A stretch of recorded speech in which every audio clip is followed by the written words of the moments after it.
Welcome to Widow Too Soon. This is Michelle Bader Ebersole. We are on our second episode of season 4. I hope you guys are enjoying the new intro. I paid to have somebody do that. It's a little cheesy, but I liked it. But anyways, I am so excited to get right into another guest. I hope you guys enjoyed Amy and David's story. It's really powerful. And now we're on to someone new. So today I'm sitting down with George Clover. How are you, George? I'm doing well, Michelle. How are you? I am good. Well, thanks for being on here. So it's kind of funny.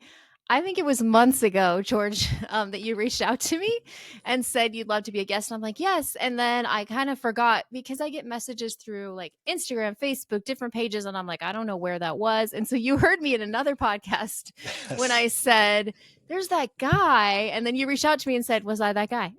I'm like, yes, you're the one. So thank you for absolutely. being yeah, thanks for being patient and being willing to tell your story. So, where are you coming from? Where in the US do you live? I currently live in Edmond, Oklahoma, which is a suburb just north of Okay. Oklahoma City. But next week, I'm actually moving Oh, to okay. Oklahoma into the what they call it is the inner core of Oklahoma City. So I'm Oh, moving to wow.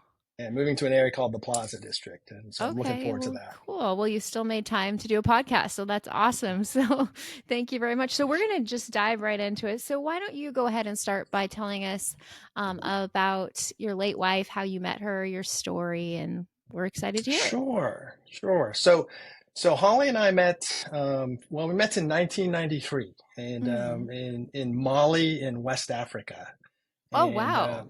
yeah, yeah. How, like, what Um, were you doing there? What's that about? so I was there with a mining company. So I worked for an Australian natural resource company, and so Wow. they had asked me to go to Mali and work in their gold mine for a year. And at the same time, literally within about weeks of each other, we didn't know it until we met.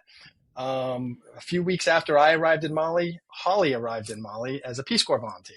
Wow.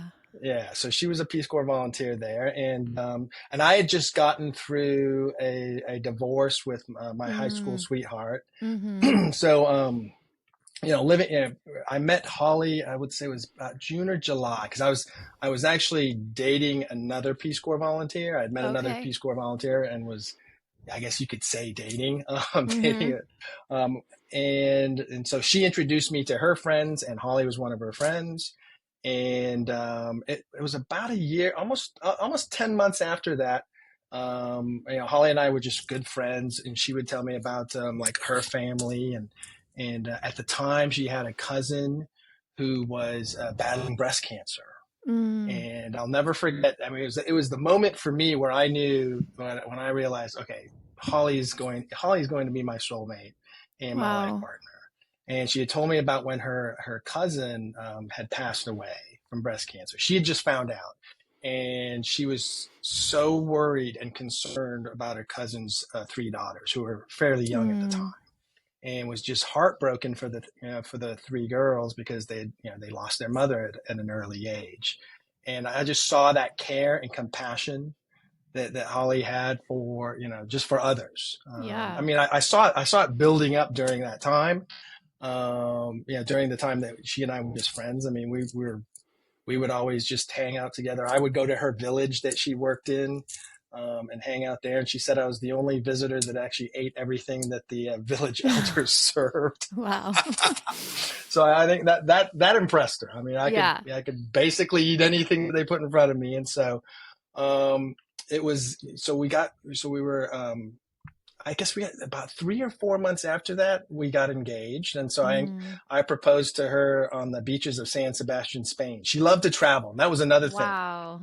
Yeah, another thing that was really, just really intrigued me and was very attractive to me Yeah. is that she had a great sense of travel that she learned early on from her parents. I mean, I think she was a nanny in France at one point, and then she spent a semester she was an exchange student in Mexico City at one point. And so it was it was when we got proposed, we were there, or when we got engaged, we were there until I think it was 1995. We arranged to leave at the same exact time, Mm-hmm. as fate would have it. And so we both moved to San Francisco and spent Okay. spent about 2 years in San Francisco. I continue to travel. Oh, one of the things when I proposed to Holly, she said, "Listen," she goes, "I'll marry you on two conditions." And I thought, "Are you kidding me? We're gonna make this conditional? What's this all Yeah. about?" And she goes, "I know you like to travel. I like to travel. How about we visit 100 countries before all is said and done?" Wow. And so I thought, okay, well, that's a challenge that I like. And I said, well, what's the other Yeah. one? She goes, well, she said, I've always dreamed of adopting children, and Mm. I'd like to adopt a child from every continent. And I said, Antarctica? And she goes, well, not Antarctica. Wow. And I said, listen, that's fine. I said, then if you have conditions, I have one condition too. I said, I would love to have a biological child because Mhm. my full name is George Washington Glover the Sixth. Oh, And wow. that's a story for another day. Okay. But I said I'd love to have a biological child because as the last 5 generations before me, the first child's always a son, and we've named him George Washington Glover. And I said Okay. we need to have a seventh. And Yeah. her response to me, I'll never forget it. She says, "All right, you get one shot." Okay. And she said, "You better make it count." I said, "All right, well." And so we got married in 1996, Okay. and almost missed our honeymoon because of an ice storm. And our honeymoon was obviously in a different country. We went to New Zealand, and then in 1997 we moved to Sacramento, where I continued to work for that's the same natural resource company. And then in 1999, they decided to sell all the assets in the U.S. So we moved to Sydney, Australia. Oh, And wow. so we lived in Sydney in 2000, and we got to go to the Olympics. Holly said, "Oh, hey, Oh, listen, we're not going to travel anywhere this year. We're just going to blow our entire our travel budget on going to the Olympics." So that was a lot of that's fun. And awesome. we did get to go skiing or go snow skiing 2 weeks before the Summer Olympics. Oh, That was wow. because it was in the southern hemisphere. So that was pretty Uh-huh. cool. And then 2000, and then she said, "All right, listen, we're going to plan more travel, in the following year. 'Cause we're supposed to be in Australia for 2 years." And I convinced our board to move our headquarters to Kuala Lumpur, Malaysia. So we Mm. moved up there in 2001, and our son George was born in 2002. And You got so, your George. oh my gosh, yes, the one shot, the The one one shot shot. happened. So Wait, George does that Washington, mean was the one shot like if you had a girl, that was your one shot? Like, is that what that yes, means? Okay. yes, and I think Holly at one point jokes, she goes, "You can't name her Georgina or Georgia." Right. That's so funny. So I yeah, so love it. George was born in 2002. Then 2003, we moved to Shanghai, China. Okay. And looking back, it was interesting when Holly and I first got together, and when I appreciated her sense for adventure. I also realized, hey, listen, this company I'm working with, if I continue to work with them, they'll send me all over the world. And the fact that Holly lived in a mud hut for 2 years, I think she'll go pretty much any place It's this company amazing. will send me. So we were in Shanghai for 3.5 years, and during that time in Shanghai, we adopted our baby girl Caroline from China. Oh. Yeah, so we adopted Caroline in 2006, and then in 2007, the company asked me to move to Beijing and run two of their businesses there. Wow. So in 2008, we got to go to the Beijing Olympics because we lived there. Oh, that's amazing. Yeah, and then in between, from then, in 2008, we were there till 2009, and then we moved back to California. We moved to the Central Valley, and then I left that company, and we moved to Arkansas for 4 years. But in between then, I think we at one point, well, we were about in the 40s in terms of countries. We'd gone to countries like Bhutan, and we were in Mm. Pakistan 6 weeks before nine Wow. 11, which is wild. Whoa. Yeah. um, and so fast forward then 4 years later in 2014, a company here in Oklahoma City asked me, well, a venture or a private equity company asked me to move out to Oklahoma City to run a business out here. Okay. So we moved in 2014, and have been here ever since in Oklahoma City. Wow, I don't think I've ever met someone, not just on the podcast, but like ever, who's lived so many places and had so many adventures. And just from everything you've said, Holly sounds amazing. Just her sense of adventure and let's do Oh yeah. this and like my conditions, just everything. I love it. I love hearing about her. So you Mm. lived in Oklahoma, and Hmm. then, what happened with Holly? Yeah, so it was 2015, and I'd been with the company for just over a year, and it was April 30th, 2015. Well, Holly had been getting her mammograms and stuff, and Right. during the course of I mean, by then we were married. Let's see, 2014. I should be able to do the math. I'm a recovering CFO. I think it was like 18 years. Okay. And she was always concerned that, because cancer ran in her family, it was one of her Yeah. biggest fears. And one day Mm. she found a lump on her breast Mm. and went in, and then they took a biopsy, and then it was April 30th. I'll never forget it. She called me and she says, "You need to come down to the Dr. Williams' office." So I went there, and I'll never forget opening that door. And so just to preface real quick, so by then in 2014, Holly had finished two Ironmans. Those Ironman. Wow. She was Uh-huh. she was an Ironman competitor. She picked that up while we were living in China. A friend of hers did some triathlon, so that because of her triathlons, we got to visit we got to add more countries to our list of Wow. 100. And so she was like at the pinnacle. In fact, she was training. I think she was 6 weeks out from her third Ironman. I think it was in Austin, Texas, is where she was going to compete in that Ironman. So she was like the pinnacle of fitness. And this is where, Right. and so I walk into the office, and it's the first time I've ever seen her look helpless. Mm. And she said, and and I just knew. I mean, I didn't even have to talk to the doctor. Obviously, Dr. Williams, her doctor had told her the results of the biopsy, and she just looked at me and said, "What are we going to do?" And I said, "We're going to beat this. That's what we're going to do." I mean, it's that's the way. We always had a motto that Glovers don't quit, and Mm. Holly's one of Holly's favorite mottos was, "We can do hard things." Right. And that's what she did. I mean, everything she did, I mean, can you imagine being in a Peace Corps living in a mud hut for 2 years? That's a hard No, thing. that's really hard. I don't think I could do that. And so she lived her life like that. We can do hard things. Mm. And so, I mean, obviously after a lot of tears and just, talking about what does this mean? She goes, okay. She goes, and it was almost as if she woke up the next morning and just said, all right, I have cancer. Cancer does not have me. Mm.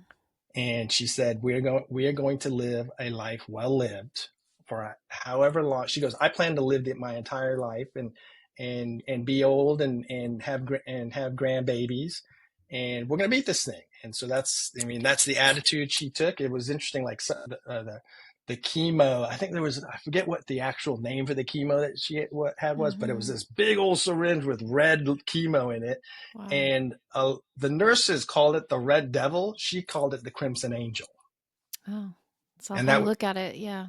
exactly. And she had Perspective. just absolutely, and she attacked this thing with a extremely high level of positivity, which we came to find out a few years later that positivity is one of her top five strengths. In fact, it's one of my top five strengths too from Mm. Strengths Finders. It was the only strength, one of the top five which we had in common was positivity, and that's how we lived our lives, and we put our trust in God, and every day at 3 o'clock, we're Catholic, and so every day at 3 o'clock, Holly would pray the prayer of divine mercy. Even if we were driving to a swim meet, our kids Mm. swim competitive. Even if we were driving to a swim meet, 3 o'clock, we shut the radio down, and she pulls out her rosary, and we just start praying. Mm. And so a year, I think it was about a year after that, she went into remission. She felt she had beaten cancer. It was January 2016. During that time, I came home with a big shock. I said, "Hey," I came home one day and said, "I'm not a CEO anymore." And she goes, "What do you mean?" She goes, "I've decided, the company, private equity company, and I have decided that that I'm going to part ways with them." And Mm. she looks at me, she goes, "Can we afford it?" I said, "Listen, we've been blessed, and absolutely we can. And I'm going to focus on taking care of the kids while you take care of yourself." I took her to every chemo treatment, every That's so radiation great. treatment. Mm. And then at the same time, the kids swam competitively. And so I took them to every swim meet. It was during the summer, so it was all of our travel meets.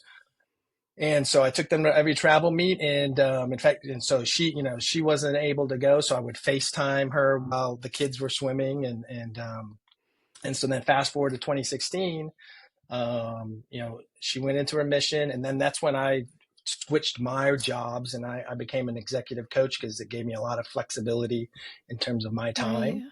I have a And question. Did yeah, she have to have a mastectomy?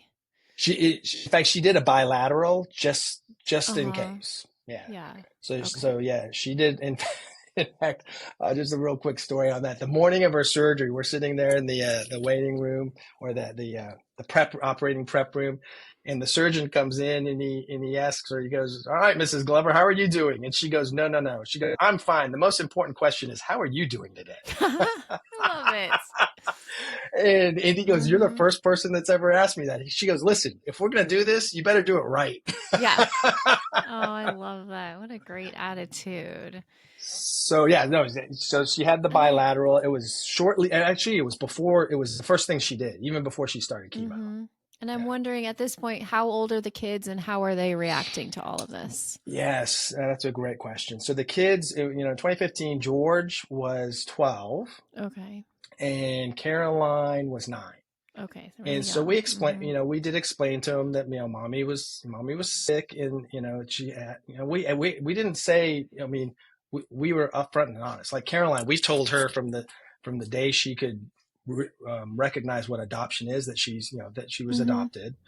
And so we told her. I said, we said, mommy has cancer, and Holly said she's going to beat it. It's going to go away. The doctors, we had a great she had a great medical team, and that the medical team would take care of it, and explain to her that, or explain to them that she would not be at the swim meets for the summer, but in fact she ended up going to George's last swim meet, which was a championship swim meet in Topeka, and that was the only Mm. swim meet she went to that summer. And because one of the things that she and I always committed to is that as long as our kids wanted to do whatever sporting event, and in fact they ended up swimming for they both swim in college. In fact, Oh, we'll get to that in a nice. sec. But that we would never miss one of their swim meets, and we That's haven't. Oh, awesome. actually, there was a time where we had to split duties because George had a meet in Rochester, Minnesota, and Caroline had a meet in Minneapolis. And so I went to Minneapolis, Holly went to Rochester. But other That's than that, amazing. we've never missed a swim meet other than the summer that Holly did miss. Mm-hmm. Wow. So then what happens? So she goes through the chemo, the Yes. mastectomy, and then Hmm. she goes And into remission. Is that correct? yes, so she's Okay. in remission, and it was until about it was 2019 because one of my clients had passed away, and we were at his funeral. And well, back up a few steps. Or a few weeks, she was at one point she just wasn't feeling well, and she even said to me, she goes, "I think it's back." Oh, no. Yeah. So she went and got the biopsy, and she got the call while we were at the funeral. Hmm. And so we left the funeral, and then headed straight down to the doctor, and by then her oncologist had moved. So we went to her primary care, and he had told us, he goes, "Listen, I'm going to get you the best oncologist there is in Oklahoma City," which he did. Absolutely.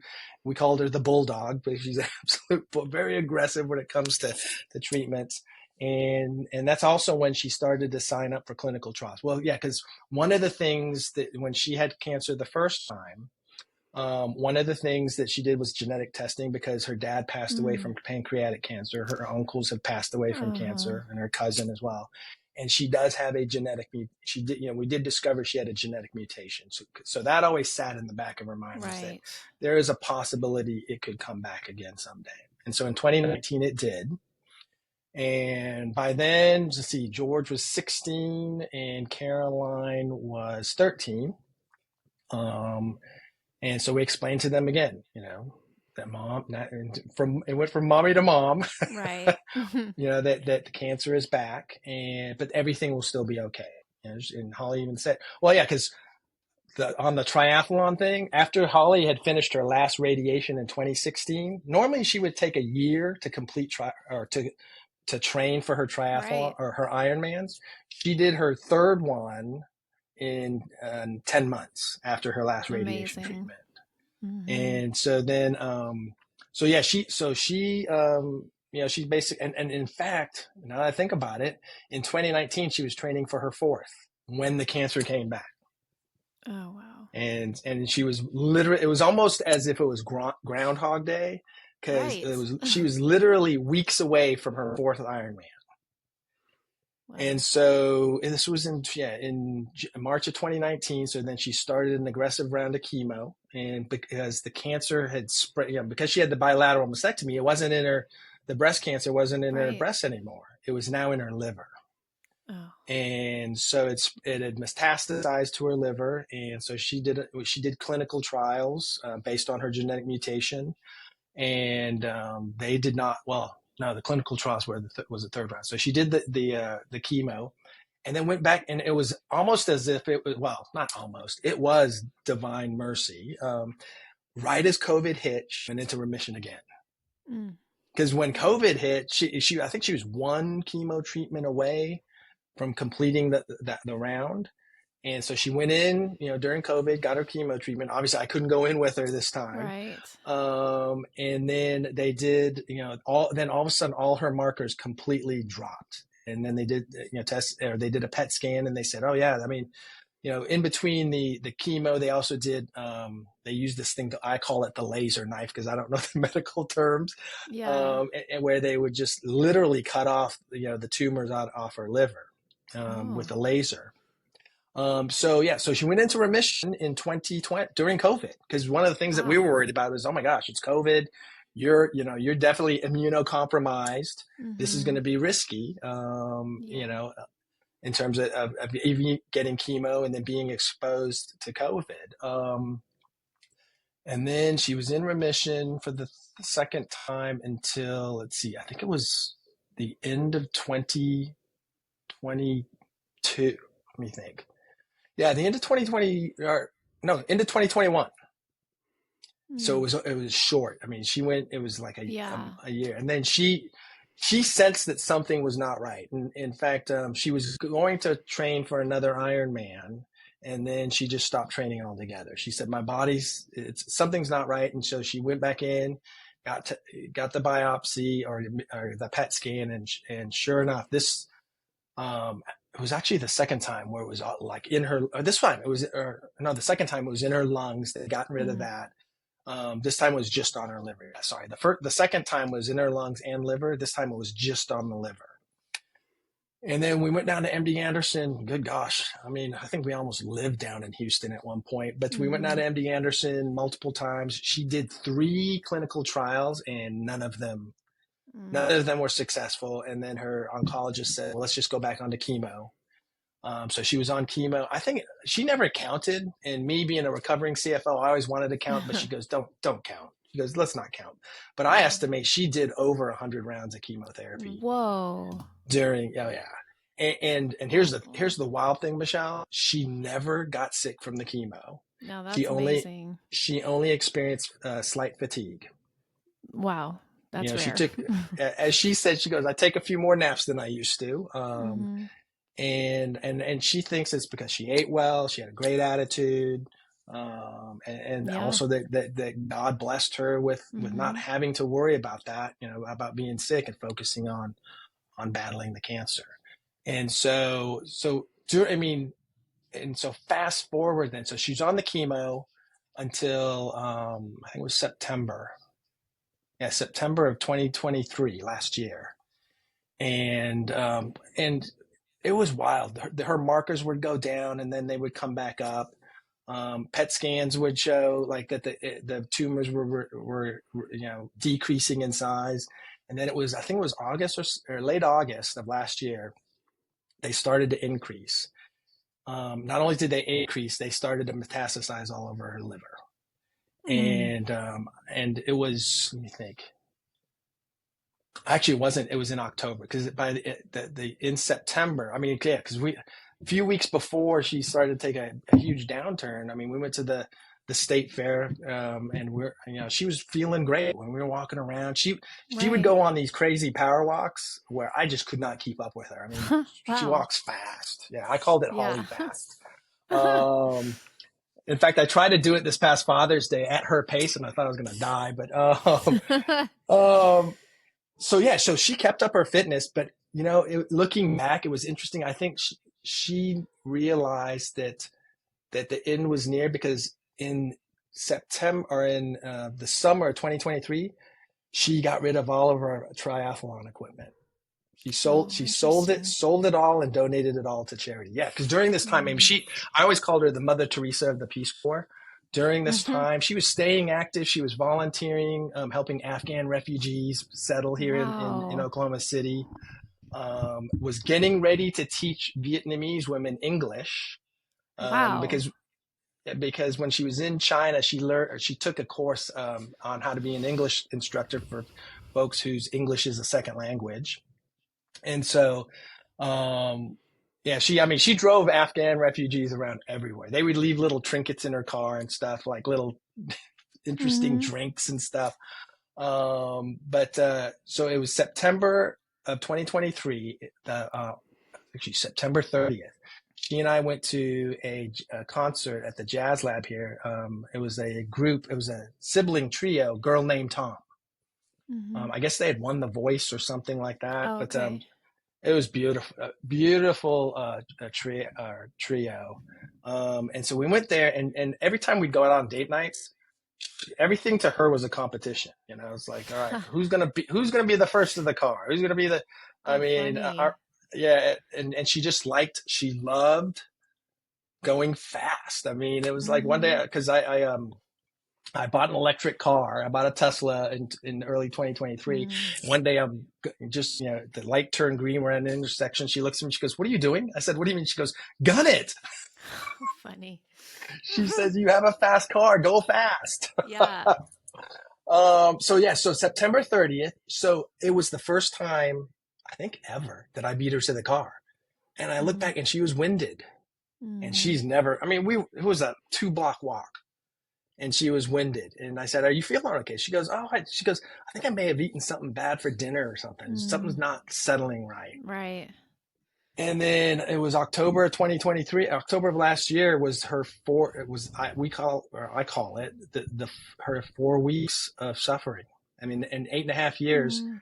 it was literally 4 weeks. So October 1st or October 2nd, I'm working, and she calls me and she goes, "I think I need to go to the doctor." She goes, "Something's not right." And so she goes, and that's when her oncologist found that the tumors had spread throughout her entire Mm. liver. And the oncologist, I'll never forget, we're going in there, and because she always told her oncologist, don't ever give me probabilities. I don't want this, Yeah. and don't Uh-huh. tell me how long I have to live. And Right. we're going in there, and she's looking at me. She goes, do not let her tell me how long I have to live. I said, okay. But we went in there, and the oncologist says, she goes, "We have to stop the chemo, because if we give you chemo now, the chemo will kill you." Wow.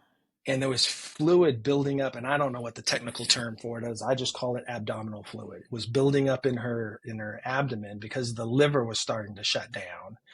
And so we tried to figure out a way or actually, she went in and got a catheter put in so we could drain the fluid from her liver, or from her Hmm. abdomen. And what I learned later on, or 4 weeks later, that typically when you're draining some fluid, a liter is a lot when you're draining. And Yes. one time we went in to the emergency room, and they drained 4 liters from her abdomen. And every time we Wow. would go in the ER or wherever it was, they would always ask her, "What's your level of pain from 1 to Right. 10?" And Hmm. she would say 0. And she goes, "I have no pain." She goes, "It's just a little discomfort. I'll be fine. Drain the fluid and let's get on." Yeah. And so it got to the point where they put in the catheter, and I had to learn how to drain the fluid. And Hmm. we literally ran out of these 1 liter bottles one week. And I actually had a client who's a friend we had a lot of friends who were finding us bottles. We literally had to use a different type of drain and just do a little rigging and to drain the Hmm. fluid, because I was draining about 4 liters a day Wow. at one point during the month of October. And then it was her final week on, I think it was on a Saturday. Yeah, it was a Saturday night. She went to bed. She goes, she said, I just do not. She goes, "This is the worst I've ever felt." And it's, Mm. because I drained every time I drained the fluid, she'd be fine. she'd, get up, walk around. She'd want to make the kids dinner, or Oh. Caroline. George was in college by then. And so Sunday night or Sunday morning, she gets up and she goes, "This is not good. We need to go to the ER." So we went to the Mm. ER. And our son George, at the time he was a junior at West Point, so he's at Mm. the military academy at West Point, and he swims there for the Army West Point swim Wow. team. And so his coach and his TAC leader, they were awesome. They flew. I called them at 11 a.m. I think it was on a Sunday, and by 2 o'clock they had him on a flight home. Mm.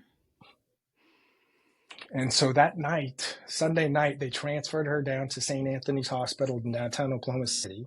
And again, she goes in, and the nurse goes, "All right, Mrs. Glover, on a scale of 1 to 10, what's your level of pain?" She goes, "0." And the nurse looks at me and she goes, "She's got to be in pain." I said, "All right, ask her a different question. Ask her about the level of her discomfort." And she goes, "Okay, on a scale of 1 to 10, what's the level of your discomfort?" And she looks at the nurse, she says 4. And that's the first time I'd ever even heard a number, you know. And so she was in the ICU, and they were, and again, they didn't even have the drain bottles. And so I literally had to teach the nurses in the ICU how to drain fluid. Wow. And the palliative care nurse came in, I think it was like on a Tuesday. And she asked the other nurses, how much fluid is she draining? And they said, "Oh, it's about by then it had decreased. It was about 2 liters. And she said, "A day?" And she goes, "Yeah." And she goes, "2 liters a day is a lot." I said, "Hey, listen," I said to the nurse as nicely as I could, I said, "In the last week I've drained 60." And she said, "That's not humanly possible." I said, "She's not Wow. human." Yeah. And one of the things, Michelle, that I learned during that week is, man, if you share someone's story with caregivers, like, especially Yeah. healthcare workers, it's amazing the difference Mm-hmm. in the level of care that someone True. gets. They're Yeah. no longer a patient, they're a person. Yeah. And so so that Sunday she had asked the priest to come down to give her the reconciliation of the sick. And then Monday night, so by then George was there. I had called Holly's sisters. They'd come in. Holly's best friend came in, because I just had a sense this was it. As much as I didn't want to believe it, Yeah. I just felt that was it. And so Monday she says to me, Monday afternoon, she says, "Can you call Father Monty and ask him to come in and just give me my last rites?" And I thought, "Oh, this is it?" And she goes, Mm. "No." She goes, I just want my last rites." And I said, "Okay." So I called the priest in, and he comes in. He's there that evening, and he asks. He says, "Is Holly conscious?" I said, "Oh my God, she's lucid. She's cracking jokes, you know." And he goes, "Well, I can't give her last rites." And I didn't realize this. Holly always joked and said I was Catholic light, because I converted to Catholicism. She was full on. She went to mass every day for 8.5 years when she found out she had the cancer. Oh. So for those of And us who don't know, like myself, what exactly does last rites mean? and that scene, this is so I'll explain that here in a sec. Okay. Because Father Monty goes, "I can't give her last rites because she's conscious." And I'm thinking to myself, "What do you mean you can't give her last rites?" Mm-hmm. He said, "Well, last rites is preparing the soul for heaven." Okay. I mean, that's in layman's term. That's as best as I can put Mm-hmm. it, is making. And he said, based on some of the things that I will say, sometimes not sometimes, if someone's conscious, that may scare them. And if they have fear, that may, Mm. he actually looks at me, he said, "Then it gets a little complicated." Yeah. Uh-huh. So he said, usually you give last rites to someone who's going out of consciousness or is Right. already unconscious. And so I explained again, I said, "Father Monty," I said, "Holly has been to mass every day for 8.5 years. And she knows exactly." I said, "If anyone knows what last rites are and the words that you're about to say to her, it's Holly Glover." And I Yeah. explained again her story to Father Monty, and then the church manager or secretary, she goes, "Father Monty," she goes, "How about we just play it by ear? That's good. Do the reconciliation of the sick, and then we'll see what happens, and then you make the call." And so he does the reconciliation of the sick, and as soon as he finishes, because Holly knows exactly what comes after that, I mean, shoot, I didn't even know. Does that Um, mean praying for the sick? I don't know what that means either. Oh, so reconciliation of the sick is so when someone is sick, it's I mean put it again to in layman's term, it's to give them it's like that last communion, so to speak. Okay. And it's almost it's I would George said when Holly's best friend was asking, he goes, it's basically you're doing confession and communion all at the same time. That's the Okay. reconciliation. Got Yeah. it. Okay. And especially for someone who's sick, Yeah. so they can have that because with Catholicism, when you take communion, more times than not, you should have, gone to confession, Mm-hmm. and so as soon as that was over and he was about ready to go into last rites, Holly looked at every single one in the room. This is where I'm probably going to lose it, so I That's apologize. But okay. she looks at everyone in the room, and she points to everyone. She goes, "I will see you all again." Mm. Then she looks at Father Monty and says, "Father Monty, I'm ready to see Jesus." And so then Father Monty is just like, I mean, he looks at me, and I just nod my head. I was like, "Let's go," And he does it. He gives her last rites, and as he's doing it, tears are flowing down, his eyes. Um, And so he finishes. I walk him out, and he stops and turns to me. He goes, "That's the first time." He goes, "I've done last rites hundreds of times." He goes, "First of all, it's the first one I've ever done when someone's conscious." And he goes, and secondly, it's the first time I've ever gotten this emotional." Mm-hmm. And I said, "Why do you think that is?" And he looks at me. He says, "Because you told me her story." Yeah. And I'm a huge fan of telling stories. Mm-hmm. I whipped through our entire life together, but there's a lot of stories in there. Right. And so we go back. So everybody goes home, and I send the kids home, and I'm there because I stayed the entire week at the in the ICU. Those recliner chairs almost felt like the old style business class chairs on Yeah. planes, but it's still hard to sleep in. Uh-huh. And so everybody's gone, and I said, Holly's like, "Is it going to happen tonight?" And she goes, "Oh no!" She goes, "I just wanted to hear last rites." Oh, she's so funny. And Man. then she goes, "Yeah, yeah." She goes, "We got nothing to worry about. I'm good." And I said, "Okay." And so during that time, during those few days, when we realized, okay, the end is because I think it was like Tuesday, or no, it was Wednesday. We agreed that she should go home into hospice. Yeah. Because they said that they've done everything they could do. Because she was asking them about all sorts of things. In between there, one of my clients who's just an angel.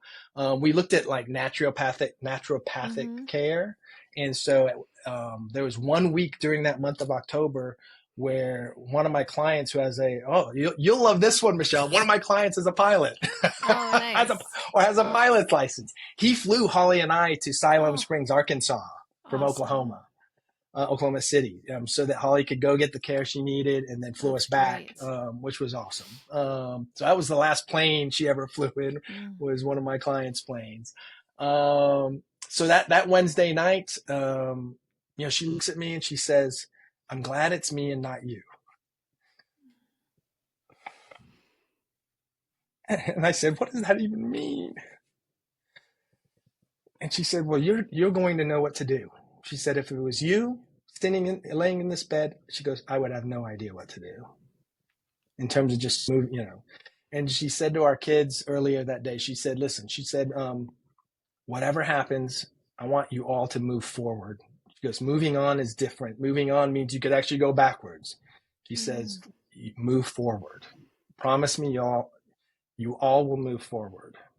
And so, and then one of our other mottos that she has is "Look alive." Because she said, no matter how bad it gets, you always look alive. That's great. So Thursday,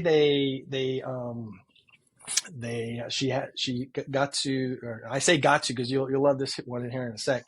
We got to ride in I guess they have a special ambulance to take patients from to hospice.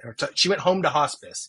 Right. In fact, we asked Caroline. I asked Caroline. I said, "Caroline," 'cause she had just turned 17. or no, she was 17 and a half. So I said, listen, are you okay if mom comes home and, there is a chance that she's going to die at home. Are you good with that? And she said, absolutely. She goes, that's the only place I'd rather her pass away and go to heaven. Um, So Thursday, she rode in the van, and she said it was. She goes, man, it was therapeutic. I said, what do you mean? She goes, because the van driver goes, all right, it's going to be bumpy. She goes, I need bumpy right now. Remember, she's an athlete. The fact that she was in an ICU bed and she wanted to get out of bed and walk around. They said, no, you Yeah. can't. But being bedridden from Sunday to Thursday just drove her absolutely nuts. Mm-hmm. Because she wanted to get out, she wanted to move around. She goes, "How about you sneak me out?" And so the only time she could get up was if she needed to use the restroom. And I think it was Wednesday night where she got up, and up until Wednesday she could get up and go to the restroom by herself. And this time, she just collapsed in my arms, and that's when I knew, that this was going to end. And so she rode in she called it the massage van. So she rode in the van, and she said it was the greatest ride she's had in the past week, because her body moved and everything. So she was in hospice Thursday. She told George to go home. Go back to West Point. And so she sent him back to West Point and literally said to him, I will see you in at Thanksgiving. And I think George knew George knew when he left that was the last time that he was going to see his mom. And also she told him to go back because on Friday he had a swim meet. And so she goes, you have to go back. You have a swim meet. Your team needs you, so he went back and on Friday, it was interesting. On Friday, he had his swim meet, and he actually swam a personal best time. And so we watched, and so some other friends of ours sent us videos of it, and I showed Holly, and she just absolutely loved it. Loved the fact that he was, they went back and that, he focused on what he needed to do. Or in her words, he looked alive. Yeah, I love that. I love And it. then that night, I'm helping Caroline with her homework because Holly was always the one. She was the book smart one, always helping Caroline with homework and stuff. In fact, Holly said she got a second high school education because she was able to help Caroline. Yeah. And that night I helped Caroline, and so Holly even said to me, "Well, we're in the hospital." She goes, "Listen," she said, you're going to have to help Caroline with her homework, and you're going to have to be patient." She goes, she needs that patience. And so that night I helped Caroline with her physics, and oh my gosh, thank God for ChatGPT. Right. Yes. I helped her with her physics, and she took an online quiz, got 100, went and told Holly, hey, Dad helped me with my homework. I got 100. And Holly goes, how was Dad with his patient? She goes, oh my God, he was fine. And the reason I tell this story is I think Holly had a checklist in her mind of all these things that she needed to see happen. And in fact, that next morning, so that was Friday, on Saturday morning, Caroline had to go to Tulsa for a swim meet. And so Caroline left and said goodbye to Holly and me. And then Holly looks at me. She goes, when are we going to Tulsa? I was like, what do you mean? She goes, well, let's go to Tulsa and watch Caroline swim. I said, no. I said, we're going to bring Tulsa to you. And so they live streamed the meet because where she had the meet, they live stream it. And so we're watching the meet, and Caroline is swimming an event that she hasn't swam probably in a couple years. And she takes third place and PRs. And wow. And by then, Holly could barely move, but she was watching, and she just started clapping, just out of nowhere, just started clapping. And she said, go Caroline. That was blurted out she used every ounce of energy she had. And I think that was the third thing on the checklist, for Holly, to see that Caroline is going to be fine. Because Caroline comes back from the swim meet. My mom goes out and gets food for everyone, and everyone's having dinner around the table. And I was sitting with Holly. Oh, because that morning, I said, or the hospice nurse came in, and Holly's constantly tossing and turning in her hospice bed. It was like a hospital bed almost, because she wanted to get out. And I said to the hospice nurse, I said, can she? The nurse goes, well, he said, she's not modeling death right now. And I said, well, what does that even mean? Right. What does Modeling that death. mean, not modeling Uh-huh. death? And so then, and he said, well, he said, if she starts to feel pain and, especially when she moves, moves around, then that's probably modeling death. And I said, well, I said, listen, you got to tell me what pain looks like, because she will not tell me she's in pain. Right. Because I've asked her, I said, are you feeling pain? She goes, no. And she will not, I mean, when an Ironman athlete goes 14 hours, they're in pain, but they won't tell you that they're in Mm-hmm. pain. And he said, well, when she tosses and turns and you can hear her groan, that's Yeah. pain. And I hadn't heard that yet, all day. In fact, that entire day I was listening for that. And so we're sitting there, everyone's having dinner. I'm sitting there with Holly, and she reaches over and grabs the bed rail and pulls herself to her side, and she starts to groan. Oh, and then the other thing he said, he goes, if her respiratory rate is more than 24 breaths a minute, Mm-hmm. then that's modeling death as well. And so she pulls to her side and she starts to groan. And I said, Holly, I said, are you in pain? And for the first time in 8.5 years, she said yes. And then I counted her breathing. I said, well, lay back down. And it was like 36 breaths a minute. And so I went to the family, they're all, and this was the last thing on the checklist. The family was having dinner. She could hear them. I gave her a little bit of my mom went and got pho, Vietnamese, because I'm half Vietnamese. So we all are having pho. She had a little pho, and she also, 8.5 years, she stopped drinking, but she loved beer. She's from St. Louis. I mean, how could you not love beer, right? So she drank non-alcoholic beer. So her last meal was pho broth and a Coors NA. In fact, like her friend said, how are we gonna? She's not sipping from the straw anymore. How are we gonna get her some of the Coors? Oh, I said that, and her friend Melissa goes, "Oh, I know." She grabbed those little sticks with the sponges on the top and dipped Uh-huh. it in the Coors and put it in her mouth. And Holly even said, "She goes, that's good." Wow. So her breathing was rapid. And I said to everyone, I said, "You guys need to come around, come around." I said, "This is it," because it went rapid and then it started to slow down. And I said, get George on FaceTime. So they got him on FaceTime, because I texted George during the day. I said, just be prepared. We're going to get, when it happens, we're going to have you on FaceTime.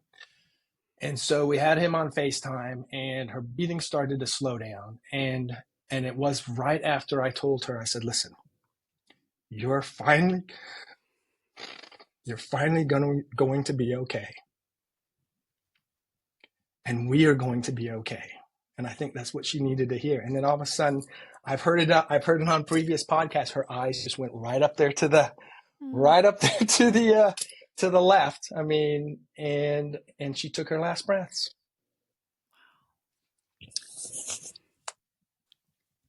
Yeah. It's so hard to explain to someone what that's like, but you've done a great job in explaining this, and that is such a hard moment. It's like that they're doing great, but your own heart is breaking, and especially for your kids, and just all of that is such a difficult thing. And I'm so thankful that you are willing to share, because if people don't know, you're still a baby widow, as we That's say. true. I think you said about 10 months. So Right. you're still in baby widow land. And so for you to be willing to come here and share such personal, deep stories, I know as all the listeners really appreciate it. And as you're saying all this, I know we can relate to your story, and there is healing in telling our stories. There's healing in tears, and I Mm-hmm. just appreciate that you were just willing to just share this. So let's go back to your story a little bit. So she takes her last breath. Was your Mm-hmm. daughter there? Yes, Was she Caroline was back? there. Okay, she was there, Mm-hmm. and Yeah, your she son was yeah on she FaceTime. got. And I think that's another thing that just Holly and God waited for, is for Caroline to get back from Tulsa after the swim meet. Right. You know, And what was it like? Try to explain, and most of us listening have our own version of Mm, what we felt like. But what was it like those first like few moments and the first day and mm, that kind of yeah. thing? Well, one of the first things I said, and this is while George was on FaceTime. I mean, everyone was on the room, but I addressed George and Caroline, and I said, "Listen, here's the thing. There are going to be so many blessings from this, and I believe this even to this day. And I said we just have to look for them. Sometimes they'll fall right in our laps, but sometimes we may have to look for them. Mm, And there are blessings everywhere in our lives. And I said, and and while this is sad and this is heartbreaking that mom's not here, there will be blessings from this, you mm-hmm, know. And but that night I bawled my eyes out. mm-hmm. Yep. And in fact, maybe it was like for 2 days or 3 days, because Right. it was, I think Tuesday was the day of her viewing, and every morning, I mean, I'm basically bawling to get up. Yep. And Yeah. that morning, I'm crying and I'm having a major cry, because you and Mark are absolutely right. I mean, you feel it to heal it. I mean, Yeah. I bought, George got his West Point ring on Friday. Thank God I was in the Mm, back row. And as they're having that whole ceremony, I thought, man, Holly should be here. right. Well, she was, Yeah. but I mean, that was one of her biggest heartbreaks. And she told me during that week in ICU, while she was in the ICU, that one of her biggest heartbreaks is that she wouldn't be able to see George graduate this Mm, coming May or next May. And I said, yes, you will. yeah. In fact, I said, you got front row. I Right. said, you don't even need special seats. Yep. Um, but I'm sitting there Friday, and I had shades on. Thank God I was in the back row, and just tears are running down. I'm standing next to Georgia's girlfriend. I'm thinking, oh my gosh, she's probably thinking like, what is wrong with my boyfriend's dad? Mm, But I think she knew too. I mean, and yeah. I'm just sitting there crying, and I left my darn handkerchief in the car. This one here, this is my favorite one, in the car, and I'm thinking, oh my god, tears are running down, But you gotta feel, you have to feel it. You do. You can't hold them back. And so here I am, the Tuesday after she passed. It's the day of her viewing, and I'm crying, and all I can hear is her literally saying to me, "Are you kidding me right now? You need to look alive, get up, because there's no way that you're going to show up to my viewing looking like that." Wow. Oh, I mean, yeah, it was wild. But I mean, that first, here's, one of the things, just reflecting back. Yes, I'm a baby widow, but what I chose to do is I chose to find ways to grieve well. And I think I may have Yes. mentioned that to you when I reached out to you, because when I reached out to you, it was while Mark, I think, was still in the ICU. Yeah, I think Or so. yeah. Mm-hmm. And real quick, just for Rob Linger, I have an Apple. Yes. Of It's course an you iPhone. do. All right, That's funny. so where was I? I'm sorry. Sometimes No, I have that squirrel syndrome. no, you're Um, talking about the viewing and grieving well. yes, so And I mhm, chose to find out ways to grieve well. I think one of them is to search for those blessings. I mean, mhm, it's not search for them where you're constantly looking for them, but be right, aware. Be right, very aware that there's blessings everywhere, right. and I think that has definitely helped. Yeah, because that's right. When I reached out to you, I mean, it had only been less than 6 months Mm-hmm. since Holly had passed, and looking back on it, I mentioned it to someone the other day, and they thought I was crazy, but I said, listen, I had my period of mourning. I'll never stop grieving. Mm, there's a You know, difference. Yeah. absolutely. I mourned. I mourned my wife's passing. At one point, though, Michelle, I kind of I felt guilty. Like, felt guilty being okay. Yes. And Mm-hmm. I'll never forget one of my colleagues, because I think one of the blessing, here's a blessing, the fact that I get to coach executives, but that I get to be with people who are coaches and that have a higher calling. Because when I started doing what I do, I don't, I, it is my purpose and reason in life is to help Mm, impact others. In fact, that's impact is awesome. my one word. I love it. I don't have a new word each year. Every year that word is impact. That's great. Um, and I find ways that I can impact others. And so I chose, so that I got to be surrounded by great people, And I even said to them, I remember telling my Vistage chair group, the group of executive coaches, I said, I kind of feel bad being okay. And I remember one of them saying to Mm-hmm. me, listen, it's okay to be okay. And Yep. it's okay to not be okay, Yep. and so that's, and again, and one of the things, because positivity was the only common strength that Holly and I had, you know, I want to make sure that I honor her legacy by always being positive. Right. And you're doing a good You know, job. I mean, you're having impact here. We're in over 80 countries. You're reaching far to people that I don't even know the full impact of this podcast. I mean, and you're reaching, I know some of it because sometimes people reach out and I can see the statistics and all of that, but Mhm. it's huge. Like we're probably never going to know. Maybe in heaven we'll know the That's right. impact, and so by you being brave and being here today, and I think it's even harder for men. We have way less men guests, as you probably Mm. know, because men are taught to not have emotions, all the things, and um, but men go through all the same grief too and have all the Absolutely. feelings. And so for you to be a good example to the widowers that are listening, that's huge, so you're doing a great job today, and her legacy is living on through you. I love some of the things that she said, like look alive, and just her sayings. And now that's Oh my moving gosh, yeah. on. Oh, um there's another one real quick. So, because one of the things when she was in the ICU, um, and because, oh yeah, when she went into the ICU, the nurse had asked her, "Do you have any directives?" And she goes, "Yeah, just don't cremate me." And I said, "Well, that's not for the nurses to right. tell you about." That's funny. And so she goes, "Oh yeah, do you have?" She goes, "DNR, all that stuff." I don't. And she goes, Mm, "If it's time, it's time." And so we're sitting there in the ICU one night, and I said to her, I was like, because by then, let's see, last year, when we went on a cruise in August, and we went to country number 60.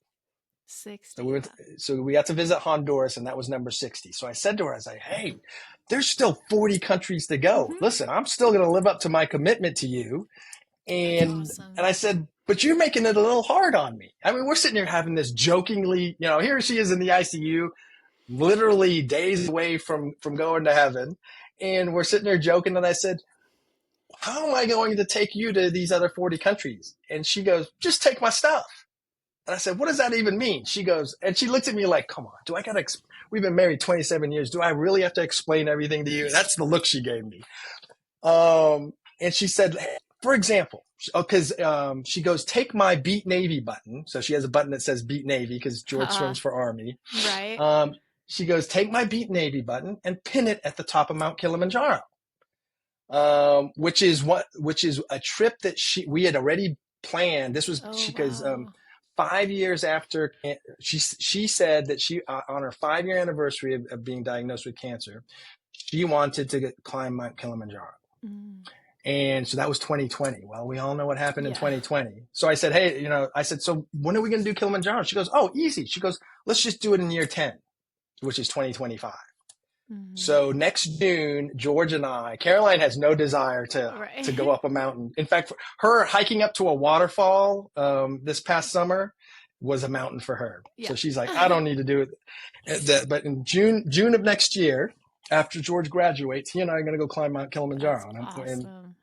And so the other thing, and this is and you think about all these things that happen, and I know some people say it's like the universe or whatever. I just call it God winks. These are Exactly. God. It's Yeah. God, totally. Hmm. So my mom came and helped clean out a lot of Holly stuff and put them into boxes and stuff. Um, and she cleaned out like one of Holly's dressers. And it was 3 nights before we were supposed to leave. So this past summer, we went to Iceland, Oh, Scotland, wow. and the Netherlands. And so we hit 61, 62, and 63. And I'm thinking to myself, well, I can't take the Beat Navy button because if I take that Yeah. and don't put it in Kilimanjaro, and she's going to come Holly's going to come get me. So I'm thinking, well, what do I take? I open her closet where all her clothes are, and I'm thinking there's nothing stood out. And for whatever reason, Michelle, I started opening the dresser drawers that were empty because my mom cleaned it out. And I opened up one drawer, and here's Holly's belts. Oh, She wow. collected these fabric designer belts, Uh-huh. and it was the only drawer that was not empty. Right. And I even said to my mom after the trip, I said, "Mom, I thought you cleaned out all the drawers." And she goes, "I did." She goes, I cleaned out every single drawer. Wow. That's And cool. in there are 37, not just belts, but scarves and everything. So I Yeah. got to figure out three more things. Well, Yeah. no, the Beat Navy buttons, the 38. So I got two more things I got to grab. But there are 37 That's items of amazing. things in there. So I took three of the belts. And so every place that we went to, every country, I took the belt, and then we had a pink ribbon for her celebration of life that has her name, and then Mm. her date of birth, and the date she went to heaven. And we left those in each country. And George even said, I think it was either George or Caroline said, "Well, do you know where you're going to leave it?" I said, "No." I said, "But we'll know when we Yeah. get there." So, Mm-hmm. like when we were in Iceland, we were visiting a small fishing village, and our tour guides pointed to a church, and she said, "This is the only non-state owned church in all of Iceland." And that's what I said to the kids, "That's where we leave our belt." And they're like, "What do you Mm-hmm. mean? Or why?" I said, "Because when we lived in Shanghai, one of mom's passions was to help people, because in China, religion is illegal." Right. And it broke her. And so Holly always wanted to help people who wanted to discover God.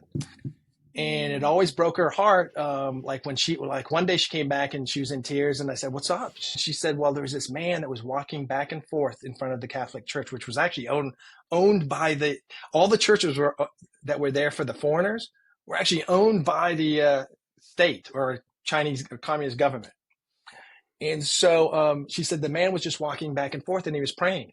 And I said, "He didn't go into the church?" He goes, "No, because across the street was a police van with a large Mm. boom and a camera."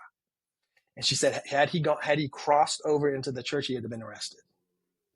And it just broke Wow. her heart. Mm-hmm. Yeah. And so when the tour guide said that was the only non-state owned church, I thought, well, there you Yeah, go. it's perfect. Um, Mm-hmm. and then uh, and then I think the kids said, "Well, how do we know that the belts will stay there?" I said, "We don't." I said, "If someone grabs the belt and they take it with them, mom's traveling with them." I Mm-hmm. said, "The worst thing that could happen is someone just tosses the belt. But then if that happens, that happens." And so when we were in Scotland, we were in Edinburgh, and we were walking down this one residential area that George had listed on the 15 things that we needed to see that day. I said we came across this bench that was dedicated to a woman who loved her community so much. Mm. And I said, "This is where we leave mom's second belt." And Yeah. so we left it there. And a friend of mine, 4 days later, passed by. And a friend of mine who I had not seen in 30 years that I worked with, 4 days later, passed by and said the belt wasn't there, and took a photo and sent it to me. But she said, and she knew Holly too. And she said, "I took a moment, I said a prayer, and I said hi to Holly." Mm. And so then in Amsterdam, or in the Netherlands, we were in the Netherlands. In Amsterdam, she always wanted to go to the Anne Frank house, Mm. and Yeah. just because Holly was, I mean, she majored in political science, but history was her passion. She really wanted to understand why the world is the way it is. And the Anne Frank house was one of her bucket list Yeah. places to go. So we're at the Anne Frank house, and I'm looking around. We're getting ready to go in, and I'm looking around, and because that was the only place where I knew we were going to leave the belt somewhere there. Yeah. And I'm looking around, and I spot this bike across, because Amsterdam's just full of bicycles. Okay. And I spot this bike that has flowers on it, and it was a yellow bike with pink flowers on it. I said, "Let's go check that bike out." And so we go there, and here's this random bike that is just decorated, and there's just all sorts of random stuff on there. And I said, "This is where we leave mom's last belt, country number 63." And so we left it there. And later on that evening, I looked up, because I saw these flower bikes all throughout Amsterdam that day.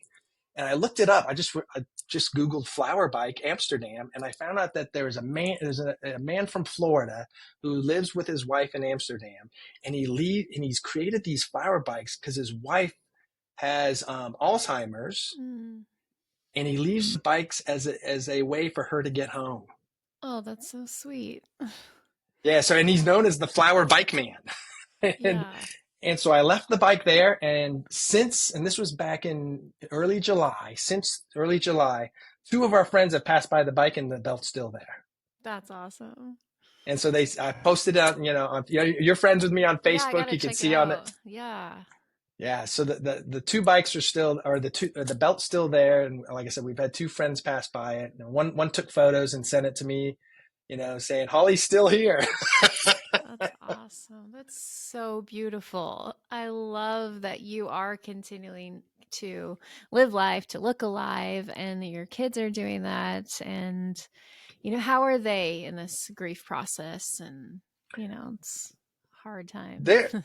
they're, they're doing, I would say they're moving forward. Yeah. They're doing well. They're moving forward. George, it's funny, I joke how I'm Catholic light, and Holly was like full on. I think it's Mm-hmm. the same with our kids. Caroline joins me in the Catholic light group, and then George is like full on. I mean, he believes in it. He every day at 3, because Holly would call George or text him every day at 3 o'clock.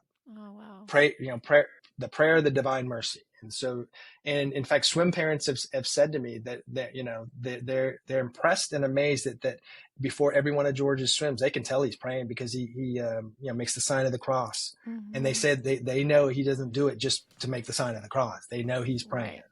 Right. And so, and one of the things that Holly said to Caroline, George, and me was, every day at 3 o'clock, just say, Jesus, I trust in you, and continue to Oh, I love continue to say that. it over and over again. Because that's Mm-hmm. it, the photo of Jesus and with divine mercy right below it. It says, Jesus, I trust in you.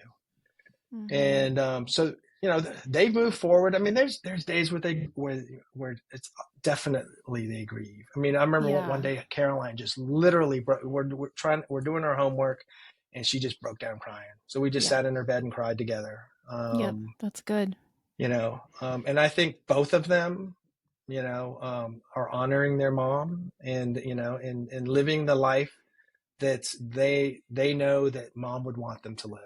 You know, Mm-hmm. because I mean, one of the things that was for me, that was a big fear of mine, was that Caroline had joked with Holly at one point, "Oh, mom, if you die, then I'll probably just do drugs and drop out of school." And you know, and yesterday was her first day at Oklahoma Christian University. She's going Awesome. to swim for the swim team there, and Caroline and I had dinner. I was down in Dallas yesterday, drove up, had dinner with her, and I mean, she's only been out of the house for a week, Right. and she's a completely different person. Mm-hmm. Yeah. Because I know that your daughter, Yeah. did she just start school? Yeah, she starts on Wednesday, but we dropped her Okay. off a few days ago over the weekend, Friday Mm, or Saturday and Sunday. So, yeah, and yeah. she's loving it too, and just like loves being around people. And she's already shared her story a few times, that Hmm. she's lost her dad. She's pretty open with it. And Hmm. yeah, she's loving it. So they can really thrive, I think, in being in an environment where there's people all around. Absolutely, absolutely. Yeah, George is more open with it than Caroline is, Mm-hmm. per se, but and that's just their personality. That was Yeah, even their personality definitely. beforehand. Yeah. Yeah. Well, that's so awesome that, they're doing good and that you give them a safe space to be able Hmm. to talk about their mom, feel the feelings, talk about it, memories, all of that stuff. I think that's so important for our kids, is that we make it a place like where, because I've heard of some families where they don't mention the dad, or their mom or whoever died. And it's like a thing Hmm. you don't talk about, which is not healthy. It's way No, more absolutely not. healthy to share stories. And I mean, we still do it, but especially the first year or two, we'd always be like, oh, what do you think daddy would think of this? And then, I'll like just all the time. And oh, remember the time. And we still do that. We share our memories of Luke with Joel and things that Hmm. he doesn't know. And we make it a safe space to be able to talk about him. And I think that's so, so great that you do that. So, what advice would you give to, I know you're a baby widow, but a brand new baby Mm. widow, like a newborn widow? What Yeah. advice would you give to them? Probably the same advice that Holly gave to or asked us, is to move forward. I mean, even if it's a little baby step, Yeah. just to move forward every day, Yes. and really, and search for those blessings. They're there. Mm-hmm. They're absolutely there. there's so many blessings to be had. And one of the things, the other advice I'd give, and this is something that someone said to me when Holly was first diagnosed with cancer, and you just mentioned in terms of being around people, but let people give blessings to you. Yes. Because early on it was like, oh no, no need to give us meals. We got this covered. No, Right. but when you do that, and I remember someone saying it was one of Georgia's swim coaches said this to me, like when Holly was first diagnosed, when you do that, and this was his exact words, he goes, you rob someone of the opportunity to give you a blessing. Mm. And I thought, ooh, rob's a harsh word, but you Yeah. deny someone. I like to say you deny. Yeah, that's good. No, that's really Yeah. good. And be specific, when people are like, let me know if I can do anything for you. Like that's not a great thing to say because sometimes you don't know. Yeah. But if you are able to tell them specifically, okay, could you go do this exact errand for me or something? Let people help you. That's Mm-hmm. really good Oh yeah, I mean that advice. was because like right the week or two after Holly had passed, I reached out to one of our friends who was a swim mom, and I said, I need you to help me coordinate all the rides and stuff for the kids Perfect. Yeah. and for family that's coming in and stuff like that. And so she was like the dispatcher, the central dispatcher. Mm-hmm. She would reach out to other moms and get make sure that my mom was picked up from the airport, or if my mom needed to go grocery shopping. I think I got to the point where everybody wanted to be with my mom going grocery shopping because she could tell them what Vietnamese foods to buy. Yeah. No, that's good. That's Yeah. good. So, were there any specific songs or verses that have helped you through this time of being widowed? Oh yeah. The first song was the first Bible, or Holly's favorite Bible verse was Psalm 23. In Mm. fact, on her casket, Psalm 23 is on there. I mean, Mm. in fact, when I went into the funeral home, and Holly's sister, who was just amazing, her older sister was amazing because she helped organize like all, she basically said, here's who you need to see. I've already called all three funeral homes, and you just need to pick one and stuff like that. And so I went in there, and there it was, Psalm 23. Michelle, I lost it. I mean, right there. Hmm. I mean, when I saw that, because that was her favorite. In fact, Yeah.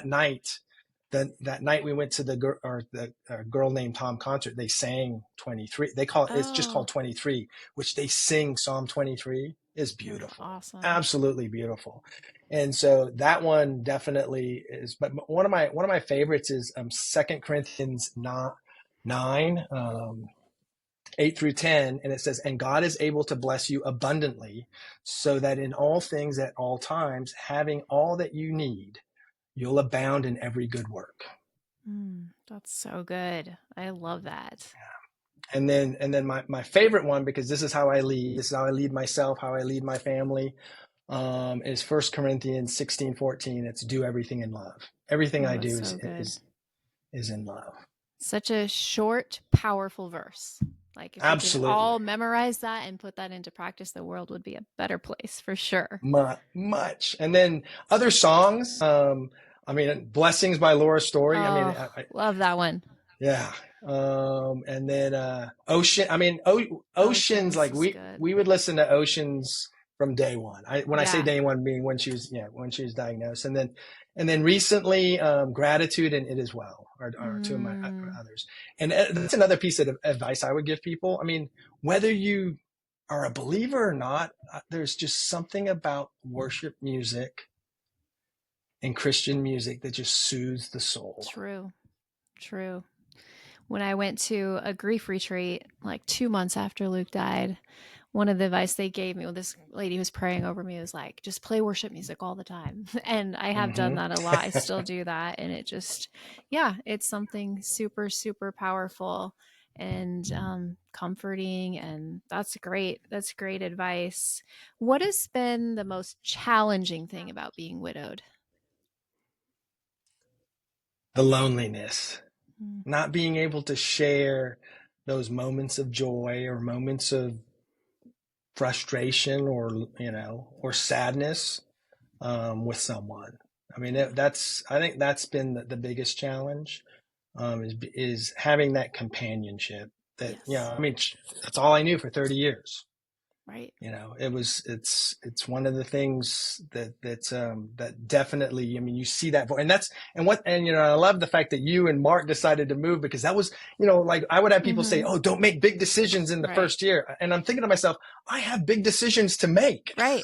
I Yeah. can't just wait a year to make these Exactly. big decisions. And Mm-hmm. especially in my situation, I knew that in August of 2024, Caroline would be going to college. At one Right. point, she did receive an appointment to go to the Coast Guard Academy. And I thought, well, shoot, she's going to move and I'm going to be here in Oklahoma City. Now, I'd never, there was only one time where I thought maybe I should move. If Caroline did go to Connecticut and go to the Coast Guard Academy, maybe I'd move there. But then I always thought, and my coaching clients, I have about 60 of them.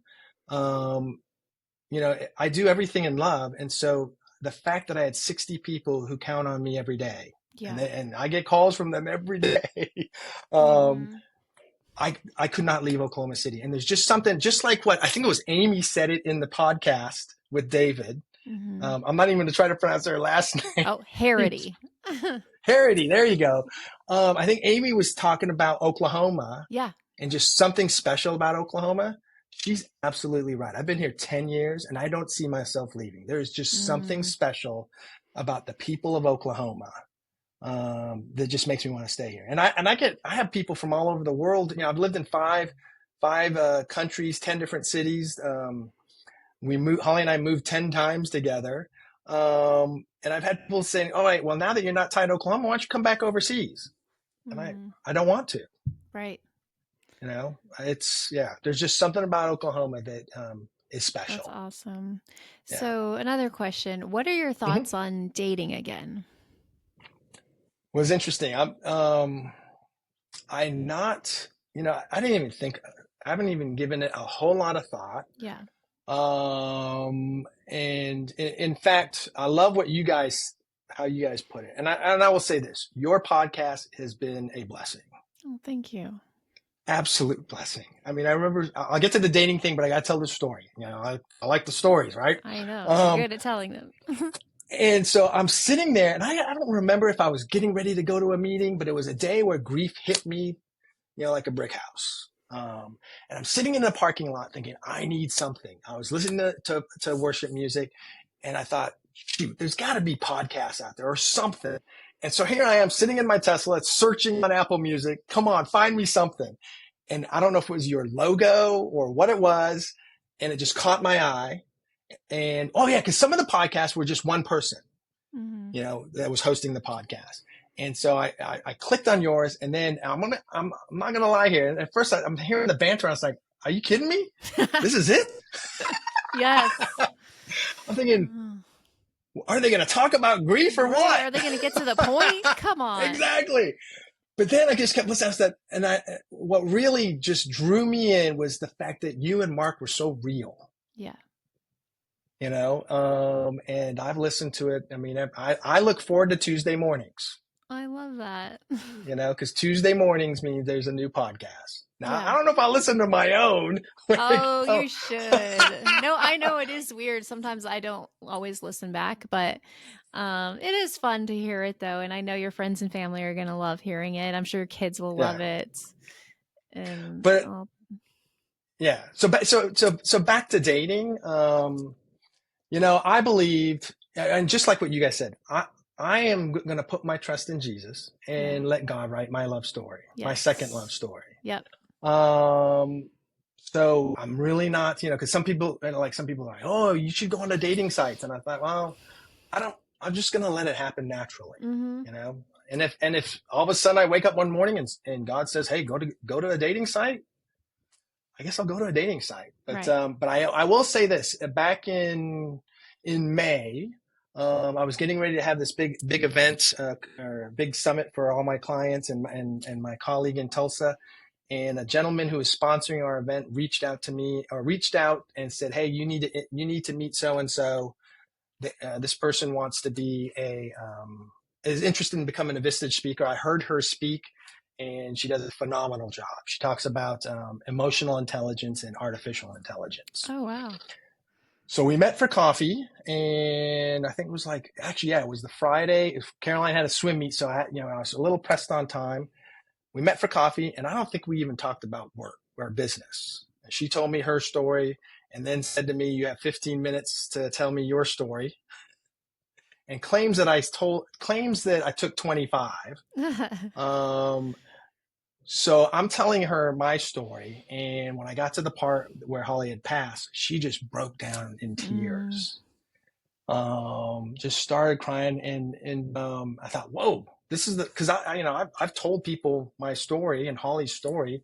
This was the first emotional response I got. And she apologized. I said, there's nothing to right. apologize for. In fact, No. I think I did take 15. Maybe she took 10 because she got emotional. Yeah. Or when she hears this, she's going to completely disagree with me. Um, Uh-huh. and so, that afternoon, I'm at the swim meet, Caroline's swim meet, and it was hot. It was like a 99-degree day, and it was an outdoor swim meet. And she texts me and just said, first again to apologize, saying this was my story, and that she, shouldn't have gotten emotional. But she also said how heartbroken she was. And Hmm. we haven't stopped texting or talking, or she's taught me how to do audio. Mm-hmm. It was funny, on the iPhones when we get the audio text, Yeah. I didn't realize if you don't change a setting and you listen to it, it It disappears. does. You have to push keep. Wait, can you change a setting so that doesn't happen? Yes, you Oh, can. I gotta do that. I hate that. She told me that in the settings, and don't ask me exactly how. She walked me through it, but somewhere in the settings for under messaging, you can permanently keep them so that when you Oh, hit that's it, good. yeah, because she sent me an audio message, and I was sitting there. I was in the kitchen, I think I was like making dinner, and I hit it and I listened to it, and I thought, oh, I want to go back and listen to that Right. again. Gone. Go on. Yeah. That's a Yeah. good tip.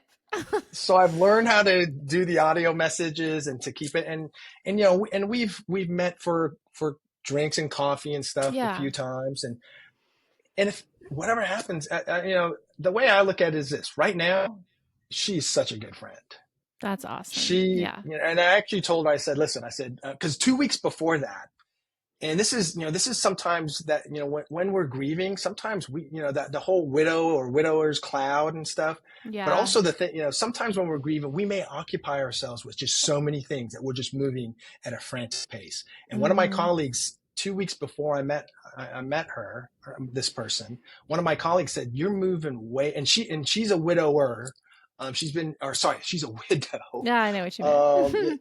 Um, and she's been widowed for, gosh, I forget. It's a little over 10 years now. She goes, you're moving way too fast. And if you No don't one can slow say that. down, I know, but she goes, you're going to crash. And I know myself, and yeah, I'm moving fast. I do move fast and frantically, but I did tell my friend who I met, I did thank her. I said, you've slowed me down a little, and I appreciate that. And being able to share those moments, like, Yeah. she was supposed to go to New York with me this past weekend, but she had work commitments, so she couldn't go. And being able to just share like George's ring and share with Yeah. her that it was the first time, that I'd been back to West Point without Holly. Yeah. I'm sure that was And it hard. didn't even Mm. hit me because there were just so many things, Yeah. the whole ring ceremony. It didn't even hit me until Saturday night, when George and his girlfriend went out with the swim team, and I was back at the Airbnb by myself. And when you're by yourself, you have a lot of time to think and reflect. Yes. And that's when it hit me. And I texted my friend and just let her know that. And she's very, I mean, that's one thing too. Super supportive. Mm-hmm. She loves the fact that she mentioned the other day, just the fact that she can see Holly's smile and George's Oh, smile. I love it. Yeah. So that was pretty cool. So who knows? I mean, like I Yeah. said, That's a great place to be, to have yeah, a great friend that you can share everything with. So yeah. that's awesome. Well, I really appreciate you being here today. This is a very fascinating. You have a fascinating life. Holly was fascinating, like just all of it. I love learning about your life together and where you're at and how you have such positivity that we can all learn from, that it really is about looking alive and living life. And we have a podcast episode named moving forward, not moving on, like you Yes. said, Yeah. That because one resonated with me. yeah, because that's what it is. You're not going to ever move on from it. Like you're moving No. forward. They're always part of your lives. They're always part of your future, your past, or like all of it. And I do believe, and I've said this on podcasts, that God allows people in heaven to see those special moments. I believe Hmm. I wrote Haley a note. So you write notes of encouragement and they give it to the students on the first day. And I wrote about how I believe that Daddy can see this moment and he's so proud of you. And I think that's true. That they can't experience sadness and all the bad things, but I think it's like these sunglasses that are put on them where they can only see, it filters out the bad. They can only see the good and they can see these special moments. I believe he was there, when we were dropping off the kids, and Holly was there and you're, dropping off your daughter, and just all of those things that they can see those moments. And Hmm. even, and I go to the grave and talk to Luke, even though, I know he's in heaven. I'm not trying to contact the dead. I like to be clear because people have gotten confused on our episodes. Like people have asked, like, I thought that was bad to contact the dead. I'm like, I'm not contacting. I'm, Right. talking to him. I know he's in heaven. And Yeah. as Mark always says, he says that he, with his kids, he said, they pray and ask God to pass these words on to mommy. And I know, I think that's a thing. I think that God can, like, why can't he? Like, he can tell them what we're saying. Anyways, I go, and that's part of what I do. And I just was telling Luke the other day all about, because it was our anniversary the other day. Hmm. And Happy anniversary. thank you. Anniversary. What a would be anniversary, I guess is what we call it. Would Yeah. be That's 20 right. Would 20 be. would be 21 years. We made it Hmm. 17, would be 21. But just telling him, just how proud that he would be of Haley. And just one other side note, because I never like talk about Sure. myself anymore on these, but this is something that hit me big, and we're talking about grief. It was, and I might do a whole episode just about this, but and I tried to write about it, but it's not fully, I didn't fully get the point across. Like after I was listening to this song that will totally make you cry if you listen to it. We saw it on America's Got Talent and I just Hmm. bawled. And it's something about, you're saying goodbye, like I hold your hand until it goes cold. Like it's very sad. And I was listening to this on repeat and crying Yeah. and crying. And then I just started walking around the cemetery and reading names and dates, and like the weight of everyone's grief just came over me. And I was like, this is Mm. so sad. Like, this is so sad. And then I heard again, like, I did a podcast earlier about this. This world is not our home. Like, this world is not our Right. home, and that's a Bible verse that, like, this is like, that's why there's so, and I just felt like for every one of these names, there's hundreds of people who care about them and who are grieving. And like, this is so big. Like, grief is so big. But then I was just Hmm. like brought back to like, this world is not our home. And, Hmm. and it kind of for me was like, even clearer, because when Mark's not on the podcast, I wasn't sure if I was going to do it anymore, but I felt like it was a more clear vision that no, there's so many people that need your help. Like so Absolutely. No, many people, absolutely. like look at all these graves, and like look at, I've done this twice when I've been at the grave and somebody else comes, and then when they leave I Hmm. look at their grave and I'm like, oh, they're a widow, I need to try to get in touch with them. Like I don't talk to them while they're at the grave, like everyone needs their own Right. time. But I've done it twice. I haven't found them yet, where I'll go take a picture of the grave and be like, let me see if I can find them on Facebook and find the widow, invite them to my widow stuff and be like, not to be creepy, but you were next to me. Yeah. I was so focused the last time that I saw that there were people there, and they were at two graves and they were right behind me, and I didn't even know it until later. And it was a young guy, and I'm like, and it said that he's a husband, so I'm like, I need to try to find his wife. I haven't looked that one up yet, and invite her Hmm. to the widow stuff. But anyways, I don't know where I'm going with all this, but just that there's a Oh, lot of, but oh, go ahead. yeah, no, I was gonna say. I mean, because I was just thinking of like something you were talking about earlier. You know, one of the things I told my kids, and then also advice for widows too. Widows and I guess I We think you just guys have say said widows, widows and it widows. means Yeah, exactly. everybody. And one of the things I've said to the kids is, first of all, I was like, just be grateful for everything that we have. Be grateful for Yes. the fact that we got to live mom's lifetime with her. Yeah. You know, um, while I always I always had dreams of living my lifetime with Holly. Yeah. I got to live her Her lifetime lifetime. with Yeah, that's a good her. way to look at it. And then the second thing I said is focus on the things you can control. There are so many things around us that we have no control over. And as I would always joke with Holly about, and she'd always give me grief about it, I said, I would always say, so you telling me you're going to let that live rent free in your head? That's She so hated good. when I said that. She hated when I said that. But it's things that are, so that's one of the things that I've always focused on is whatever I can control, that's what I'm going to focus on. There are Yeah. things out of my control, to the point where, like, when you were talking about the notes that you gave to Haley, that's right. That's your daughter's name, right? Yes, Haley, right. Good Yeah, it's catch. Haley. Yeah. For college, I gave this to Caroline, when she went, when she went to college a week and a half ago.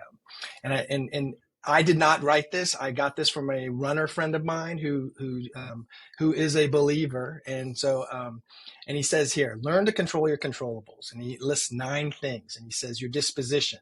You get to decide the qualities that define you. That is your superpower. Your effort. No one else gets credit or blame for your effort, and thus your successes or failures. And number 3 is your thoughts. Only you till that garden. Only you plant those seeds. Be careful what you decide to grow. So good. With regards to your words, wield this power carefully, for words can never be unheard. And then number 5 is your response. Between stimulus and response, there's always time. Use it to avoid a knee-jerk response. Number 6 is your direction. Forward or backward, you decide where you are headed. Number 7, your limits. You know when you've put up with enough. Have the courage to say so. Number 8, your worth. Something intrinsic cannot be altered by extrinsic factors. And then finally, number 9, your vision. There is light and goodness and beauty to be seen, especially within. But you must remove your blinders. So good. And I'll post that on Yes, the please Widow Too Soon do. community. That's beautiful. I love it. It's true. And that's, yeah. We can't control a lot of things, but we can control those things. Like, none of us can control our spouses dying, but we can control what we do with our life Absolutely. now. And I always say that, like, if you're still here, there's a reason. There's a reason you're still here. And so, we weren't made to just, like, oh, our spouse has died, so now, and I see this in some groups, like, I'm just waiting for heaven, that's it. But it's like, we have time, we're here, like, let's impact, like your word, impact as many people's lives as we can. If we had to go through this, let's help other people. Let's give them our advice. Let's share our stories and let them see that there is hope. There is hope in Jesus, and he's the one that's healing our hearts and helping us to get to this place where we can survive life. So anyways, thank you so, so much. I'm going to go ahead and close it in prayer, if that's okay. Yes, and thank you so much for the opportunity, too. Oh, I appreciate that. It's been awesome. God, we just thank you for George and his openness to share his story. I just pray blessings over him and his kids, and that you just continue to show them the positive and show them all the good things that you have given them and will continue to give them. And I pray for all our listeners today that wherever they're at in their widow journey, that they will feel the peace that passes all understanding, that will just cover them today, whatever they're doing, whether they're driving or running or walking or cleaning the house or just listening.